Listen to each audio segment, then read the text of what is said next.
Hello students, अभी हम लोग पढ़ रहे हैं differentiation from first principle. Calculus में हम लोग डीसी सीख रहे हैं। फर्स्ट प्रिंसिपल से किसी फंक्शन को कैसे डिफरेंशिएट करेंगे। ओके, उसमें हम लोगों ने बहुत सारा वीडियो देखा। अब हम देख रहे हैं कि सेक एक्स का डिफरेंशिएशन कितना होगा अगर हम फर्स्ट प्रिंसिपल से डिफरेंशिएट करें तो।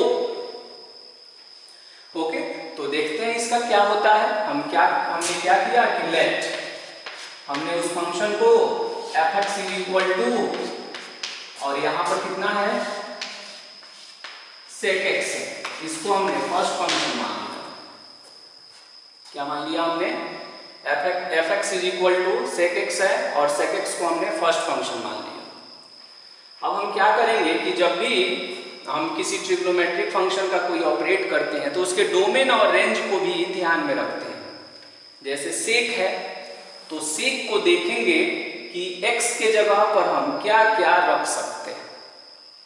x के जगह पर हम क्या क्या रख सकते हैं। तो आप देखिएगा कि सेक जो है, सेक 90 डिग्री का वैल्यू नहीं प्राप्त होता है। सोचिए क्यों नहीं प्राप्त होता है। cos 90 डिग्री का वैल्यू 0 होता है। सेक 90 डिग्री जब निकालेंगे ना तो अपरिभाषित लिखा हुआ है, यानी अनडिफाइंड लिखा हुआ है। तो देखिए उसको कौन सा एंगल उसको प्रभावित कर दिया, π/2 कर दिया। फिर कहेंगे कि और कौन ऐसा एंगल है जो इसको प्रभावित करेगा, तो अब इसी के फॉर्म में 3π/2, 5π/2, इस तरह के जितने सारे एंगल होंगे। देखिए हमने कैसे जाना था, देखिए वहां 1 है तो 1 का मतलब है कि ऑड नंबर, तो यहाँ ऑड नंबर रखते जाइए। 1, 3, 5, 7, 9, 11, इन सारे वैल्यूओं से ये परेशान रहता है। दुनिया का हर एक वैल्यू जो है ये एक्सेप्ट करता है, बट ये इन सारे वैल्यूओं से ये परेशान है। तो देखिए इसका जब डोमेन लिखते हैं ना तो देखेंगे कि x belongs to capital R minus, और ये सब जितना कचड़ा वैल्यू है इन सारे कचड़ा वैल्यूओं को इसमें से निकाल देते हैं, पॉजिटिव में भी और नेगेटिव में। तो देखिए plus minus π/2, plus minus 3π/2, plus minus 5π/2। देख रहे हैं ना, ऐसे कर करके सॉल्व करते हैं। इन सारे वैल्यूओं से इसको प्रॉब्लम होती है। ओके, ऐसे हम डोमेन रेंज नहीं पढ़ रहे हैं, फिर भी अगर हम सेक को पढ़ रहे हैं तो सेक के बारे में हमको ये मालूम होना चाहिए कि वहाँ x क्या होता है और y क्या होता है। ओके, अब देखिए ये क्या बताता है, r माइनस। माइनस को हम सिंपल भाषा में निकालना बोलते हैं। पहले आप सुने होंगे ऐसे कि 10 में से 4 निकालिए, तो निकालिए मीन्स माइनस समझते थे। तो उसी तरह पूरे रियल नंबर में से इन सारे वैल्यूओं को हम उसमें से निकाल देते हैं।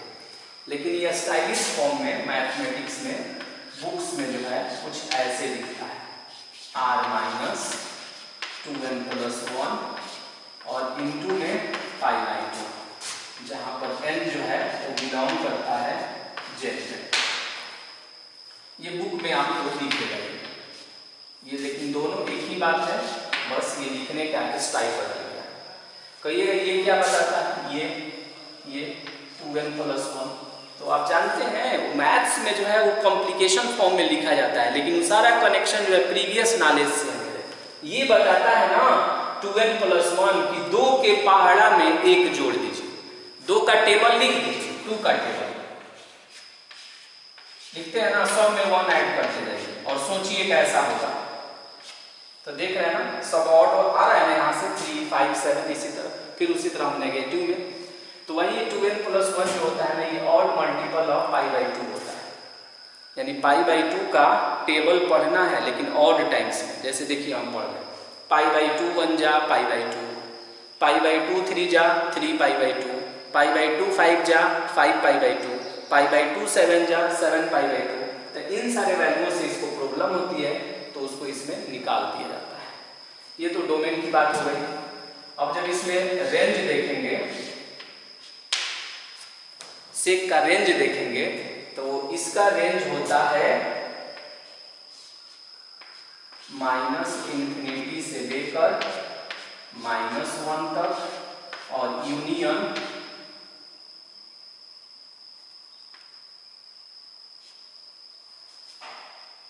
फिर यहाँ पर 1 से लेकर और प्लस इन्फिनिटी तक। कुछ बुक्स में आप देखेंगे कि ऐसे भी लिखा जाता है r माइनस और ओपन इंटरवल में -1 से प्लस। बता रहे क्या कहना चाह रहे हैं इसमें, हम इस बात को हम समझ रहे हैं। तो देखिए ये जो रिजल्ट दिख रहा है ना, -∞ से -1, शुरू वाले को हम देखें, -∞ से -1। तो देखिए आप इसका एक डाटा हम आपको बना ही देते हैं। आप नंबर लाइन पढ़ते हैं, नंबर लाइन में कहीं पर है -1, कहीं पर है +1, ठीक है। इसी में कहीं 0 है बट उसको हाईलाइट नहीं कर रहा है। तो कहता है सेक के बारे में कि सेक का जो वैल्यू रेंज होता है वो इसी के बीच में होता है। -1 भी हो सकता है, तो इसको हम इंक्लूड कर लेते हैं, ऐसे होता है। यानी -1 और +1 के बीच में इसका वैल्यू नहीं आता है, कभी नहीं आता है। तो हम क्या कहेंगे कि पूरे रियल नंबर में से -1 से +1 के बीच में नहीं होता है इसका वैल्यू, तो इसीलिए इसको ऐसे भी लिखा जाता है। यानी पूरा रियल नंबर है, इसको क्या कहते हैं, -∞ से +∞, उसको रियल नंबर बोलते हैं, the set of all real. उसमें से -1 और +1 के बीच में उसका वैल्यू नहीं होता, इससे उसको एलर्जी है, इस क्षेत्र में वो नहीं आता है। हमेशा 1 से बड़ा होता है और -1 से छोटा होता है, उस बात को वैसे लिखा जाता है। ओके, तो याद रहेगा आपको, ये याद रखना है। ये ऑब्जेक्टिव में, कॉम्पिटिटिव और एकेडमिक दोनों एग्जामों में ये बार बार पूछी जाती है, बार बार पूछी जाती है। ओके, तो हम क्या कर रहे थे, इसका फर्स्ट प्रिंसिपल से डिफरेंशिएट कर रहे हैं कि where x belongs to r minus 2n + 1 × π/2 and y belongs to r minus open interval में -1 to +1। और भी कई तरह से इसको बोला जाता है, बट इतना आप ध्यान रखेंगे कि सेक जो होता है -1 से पहले वाला वैल्यू प्राप्त करता है या +1 के बाद वाला वैल्यू प्राप्त करता है, जिसमें -1 और +1 दोनों ही शामिल है। ओके, अब हम बढ़ते हैं। तो हमारे पास क्या है, fx हो गया। अब हम क्या करते हैं ना कि fx + Δx निकालते हैं, तो कितना हो जाएगा, ये बन जाएगा सेक और x + Δx हो जाएगा। ये हो जाएगा आपका इक्वेशन नंबर 2 हो जाएगा।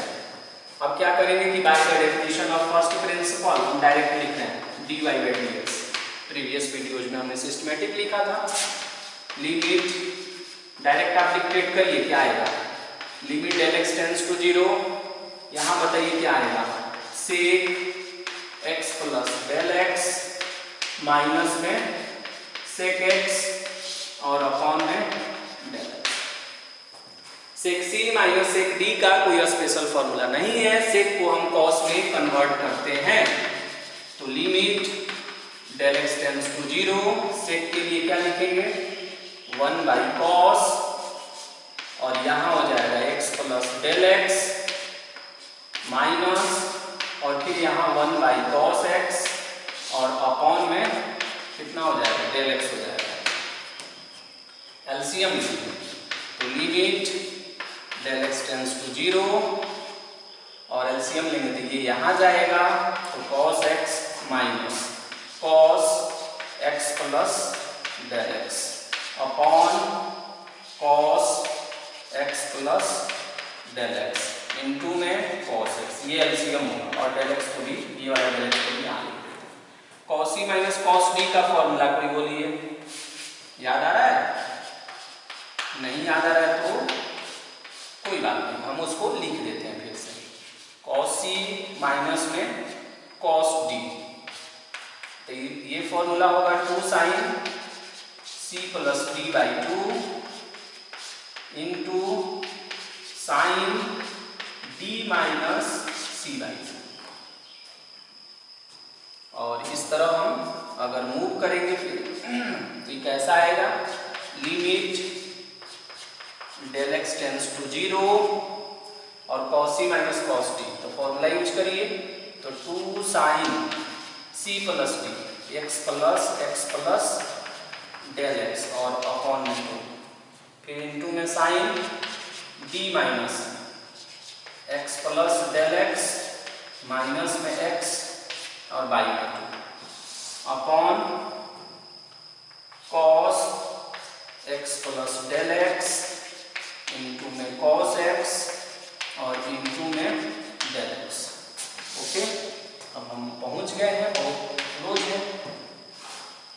अब हम इसमें इसको अरेंज कर लेते हैं। तो कितना हो जाएगा 2 जो है उससे अच्छा अभी लिख देते हैं एक लाइन और, limit del x tends to 0 2 हो गया साइन 2x प्लस में डेल एक्स और बाई में 2, यहाँ x x कट जाएगा तो ये बन जाएगा साइन और डेल एक्स बाई 2 हो जाएगा और अपॉन में हो जाएगा cos x plus del x और इंटू में कॉस x और फिर है डेल एक्स। देखिए इसमें कोई ऐसा भी है क्या जो डेल एक्स से प्रभावित नहीं हो रहा है? कोई ऐसा टर्म है जिसमें डेल एक्स है ही नहीं? तो देखिए इसमें भी डेल एक्स है, इसमें भी डेल एक्स है, इसमें भी डेल एक्स है, लेकिन इसमें नहीं। तो ये लिमिट से बचकर बाहर निकल जाएगा। जिसमें डेल एक्स रहेगा उसको लिमिट पकड़ेगा।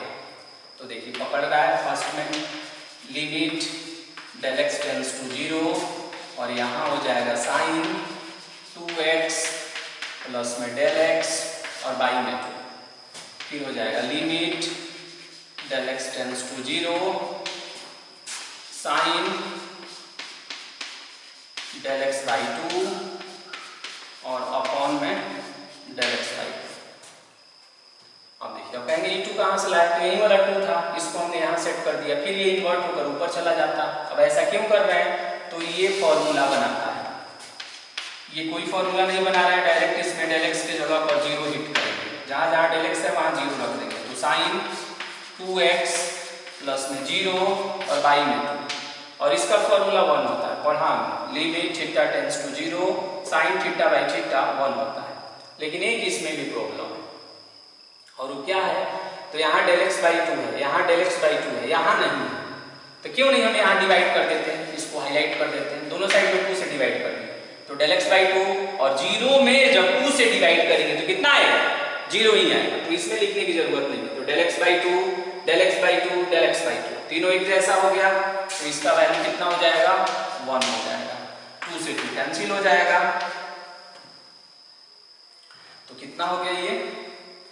अब ये 1 बाई कॉस एक्स हो गया था, यहां से साइन एक्स हो गया और ये हो जाएगा। और भी देख लीजिए इसमें कुछ छूट रहा है क्या? तो ये था 2 और ये था एक और था इसमें। अच्छा ओके, तो यहाँ पर cos x plus del x एक और पार्ट था इसमें। तो इसको नहीं करते हैं ना, तो क्या करते हैं इसी के नीचे में इसको सजा देते हैं, limit del x tends to 0। Okay, और कितना है? cos है और x plus del x. Okay, तो देख लीजिए टोटल कितना था। इसमें से cos x तो बाहर हो गया, तो बचा कितना मेरे पास? 1 2 और 3, ये तो इसके साथ अटैच हो गया फाइनल सेटिंग अप कर लिया। तो ये अपॉन में यहाँ भी ये डेल एक्स की जगह पर 0 रखेगा, तो cos हो जाएगा और x प्लस 0 और ये तो 1 हम लोगों ने लाया ही था और बोल्ड कर दे रहा है। अब देखिए क्या होगा, 1 बाई cos x होगा और इनटू में साइन x और अपॉन में कितना? cos x। तो 1 बाई cos sec x हो गया और इनटू में कितना हो गया? tan x हो गया। हमने डीसी निकाल लिया कि sec x का फर्स्ट प्रिंसिपल से जब हमने डीसी निकाला तो देखा कि sec x इंटू tan x होता है, where x belongs to r minus odd multiple of pi by 2। ये जो भाषा है ना, ये भाषा ये देख रहे हैं ना, इसको हम ऐसे भी लिखते हैं, ध्यान रखिएगा, odd multiple of pi by 2। इसका मतलब ये हुआ कि पाई बाई 2 का विषम अपवर्त होता है और अपवर्त का मतलब टेबल होता है मैथमेटिक्स में।